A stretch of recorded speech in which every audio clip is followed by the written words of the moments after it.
longtemps, très longtemps, du temps où les poules avaient des dents.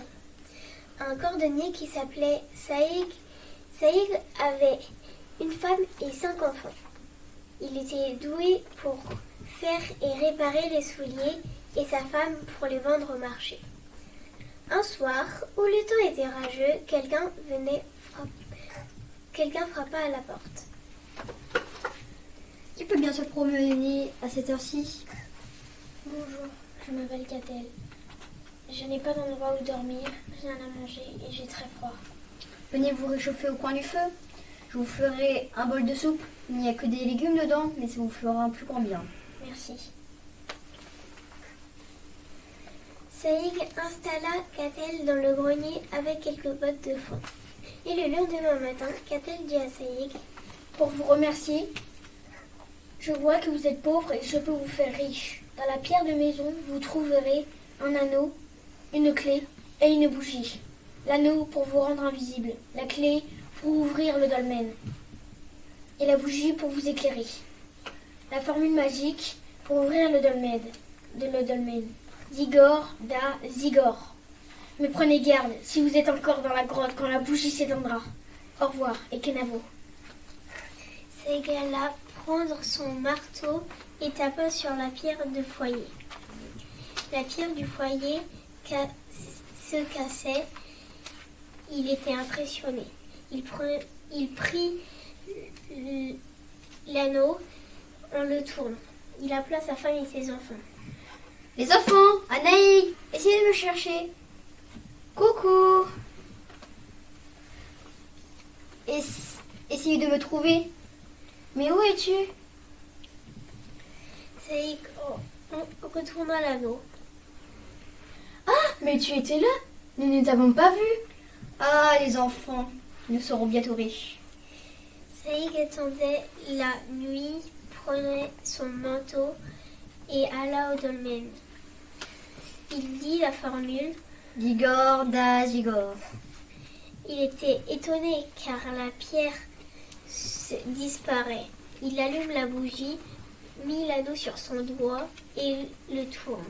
Il descend les escaliers et vit le trésor et les corrigans. Il prena vite ses sacs et les remplit.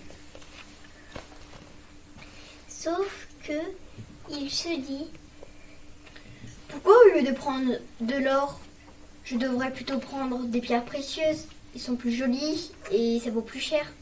Il vidait ses sacs et remplit. Sauf qu'en attendant, la bougie diminuait. Il remontait, mais vite. Il remontait, mais il disait la formule, mais il ne voyait rien. Zigor da Zigor. Il était terrifié car ça ne marchait pas. Il roissait.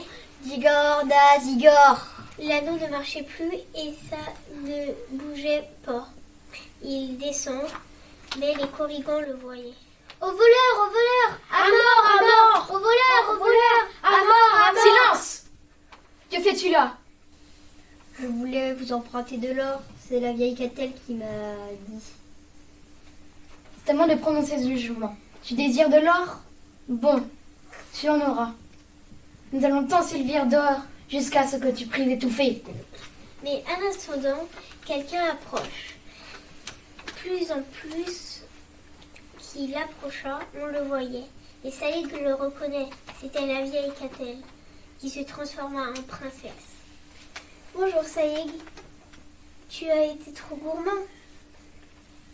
Oui, je n'avais pas vu le temps passer et j'aurais pas dû prendre autant d'or. Tu n'as pas écouté mes conseils, mais on ne va pas t'en servir d'or car tu m'as quand même accueilli chez toi.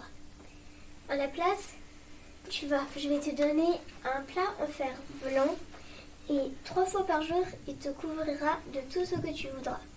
Merci et au revoir. Saïg rentra à la maison et appelle ses enfants. Anaïg Et sa femme. Anaïg, les enfants, venez dîner. Ce soir, ça sera poulet frites et en dessert, glace.